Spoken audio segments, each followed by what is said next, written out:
Magandang araw po mga boss. At welcome back po dito sa ating YouTube channel. Sa video ito ay mayroon po tayong i-share na very simple steps para sa mga gustong mag DIY na magpalit ng kanilang yung kanilang ganito angle grinder or mga electric drills or alinman sa mga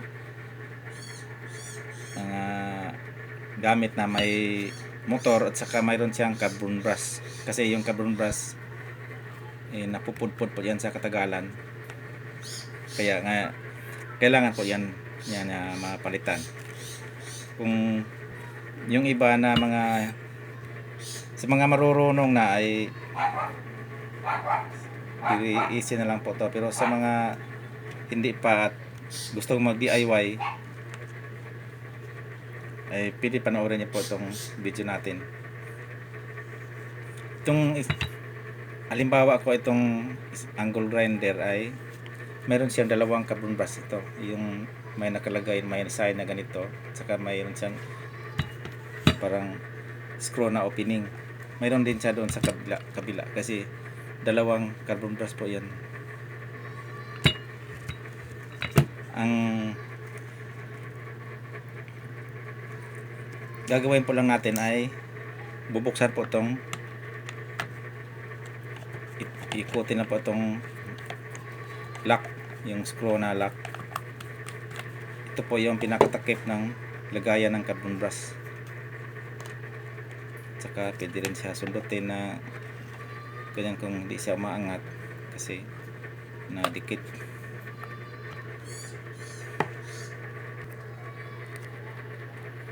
Ito mga boss.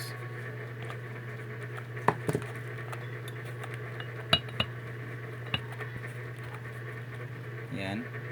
Pagkatapos ay makikita mo na yung pinaka-carbon brush po niya. Ito po yung carbon brush na sinasabi ko. Gamit itong long nose plier, itong tensioner na parang spring yan naka-coil dito para tulak doon sa carbon brush para madiin doon sa pinaka armature po niya. Iangat lang po ng konti yan, tapos pwede nang hilain itong pinaka carbon brush. Pinakat ko na lang po mga boss kasi nakawanhan na po ako yung isa na nakahawak po sa cellphone.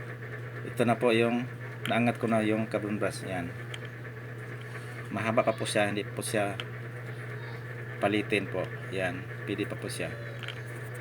Kaya lang ini-example ko lang kung paano siya palitan. Tapos ito ay naka-insert lang po siya dito sa yung kanyang connection, ay gamit lang po ng long nose, hilain po siya ng dahan-dahan para matanggal po siya dito sa kanyang kinalalagyan. Tapos palit na ng bago. Tapos itong kanyang tensioner na lumubog na ngayon kasi wala ng carbon brush ay iangat muli, tapos ibalik doon ng carbon brush, tapos para yung tension din sa taas na naman siya uli. Ibalik po na natin mga boss. Yan po mga boss, at mabalik na po natin yung carbon brush at saka yung tensioner po niya. Ayan. Yung kanyang pinaka armature doon sa ilalim, yung commutator po niya ay umiikot po siya pag iniikot po natin itong dulo kasi umiikot yung kanyang motor. Pag nagpalit, halimbawa yung isa na sira na, pag nagpalit ng carbon brush ay palitan na rin itong kabila, dalawa na yung palitan para sabay po silang mag-worn out. Tapos ibalik na natin tong, tapos kung okay na tong pagkalagay ay ibalik na natin itong cover.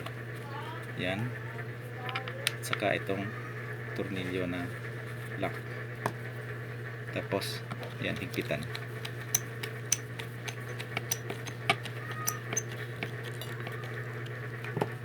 Ganyan lang po siya kasimple mga boss.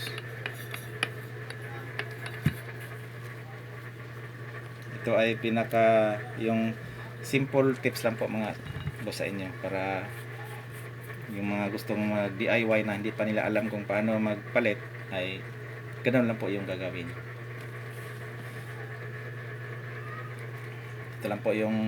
Dito lang po hanggang dito lang po yung video po natin, at maraming salamat po mga boss, at God bless po sa ating lahat.